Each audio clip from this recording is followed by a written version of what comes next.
Welcome back. Thanks for staying with us. You're watching Newsnight with me, Ngozi Alebu. Well, fireworks, cabaret, Lady Gaga, a beheaded Marie Antoinette. You could say the opening ceremony of the Paris Olympics had it all. Lady Gaga was the first act of the event along the River Seine. Celebrities and sports stars such. Well, let's cross live to Paris and speak with AP reporter Philip Crowther. Good to have you on Newsnight tonight. Well, it does seem that the attempted sabotage on the Paris rail and the rains really have not dampened the enthusiasm of the opening ceremony there in Paris. No, it's been a spectacular ceremony, and in fact the last bits of it still just about ongoing. The cauldron, the Olympic cauldron, has not yet been lit in central Paris. We're waiting for that to happen in the next few minutes. Though the games have already been declared open by French President Emmanuel Macron after a long, hugely ambitious opening ceremony, so different to others because this one was being held precisely in central Paris on a 6-kilometer stretch of the River Seine, instead of the usual place where an opening ceremony to any big sporting event tends to happen, in a stadium. All of that was taken outside and paraded along the river here in Paris. That includes all of the athletes, thousands of them on boats that were transported down the River Seine one after the other, with the flag bearers first in line being able to wave to their supporters and their families back home. It's a very, very ambitious project, this one, by the organizing committee here in Paris. They've been working on this for years, essentially, to organize this opening ceremony, and I think most people would agree that it has been a success, but dampened literally, of course, by the rain, the incessant rain here in Paris here tonight that I think kept some of the most emblematic parts of this ceremony out of the view of spectators because it was just too wet, for example, to have a BMX demonstration or skaters out on the River Seine. These were elements that we were expecting that simply could not happen. And as you mentioned earlier in the day, there was that scare, those coordinated sabotage, as the French railway system calls it, coordinated sabotage on many of the high-speed rail lines here in Paris. We don't know yet whether this was targeted directly at the Olympic Games here in Paris, whether these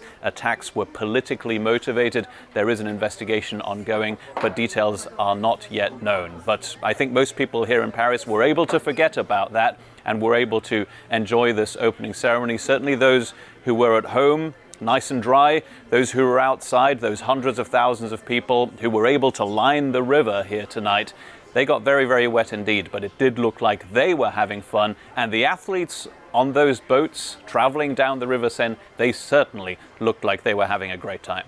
Absolutely. I mean, it's good to know that the mood was not dampened in any way at all in Paris. Now, let's talk about the cost of the Olympics. I mean, a lot of controversy has been swirling around that, but this has come a bit under, $10 billion, if I get the figures correctly. Economists are saying, for cities who hold the Olympics, it's really not worth it at the end of the day because they don't really make much profit as expected.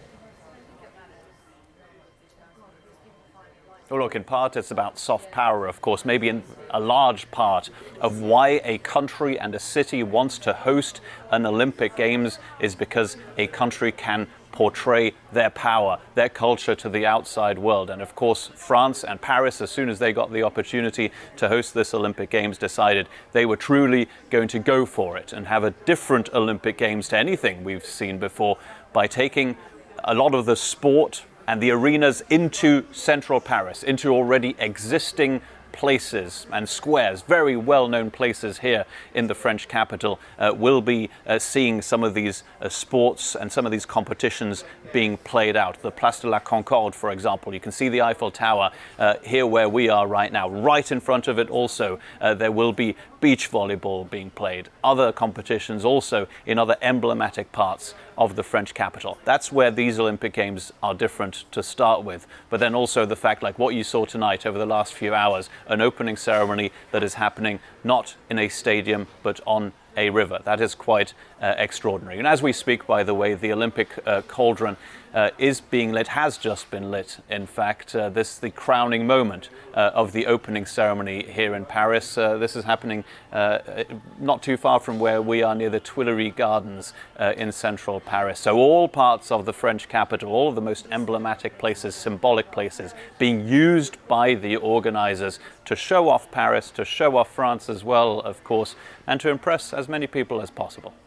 Yes, indeed. Well, I guess we'll have to leave it there. Philip Crowther will be relying on you to give us. Okay, I hear we have more time. Now, let's even talk about the Seine River. I mean, like you pointed out, it's the first time in history that the Olympic Games opening ceremony will not be holding on, not normal stadium, but on water. How did that even go?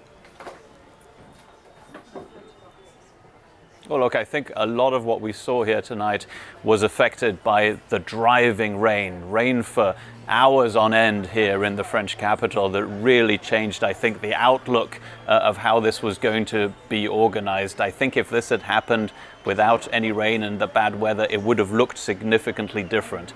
But from the impressions I'm getting here from Parisians I've been speaking to, they are very impressed with what happened here tonight. I think they'll deem this a success. And it leaves us with some of these pretty extraordinary images, really, of these barges and boats coming down the River Seine with all the athletes on board, waving and very happy, clearly, to be here in Paris for these Olympic Games.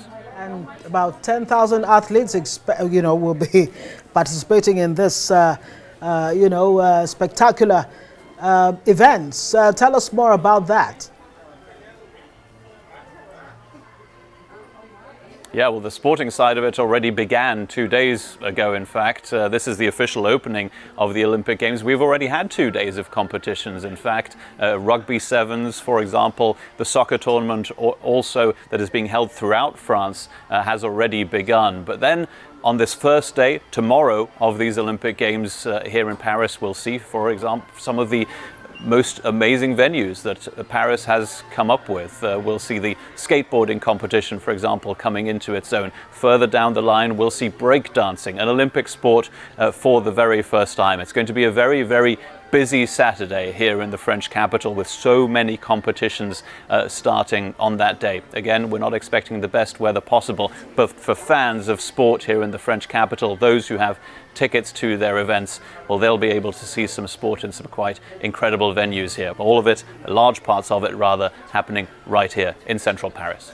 Of course, with iconic Eiffel Tower, the Champs-Élysées, and what have you. Philip Crowther, AP reporter, thank you very much for joining us on Newsnight.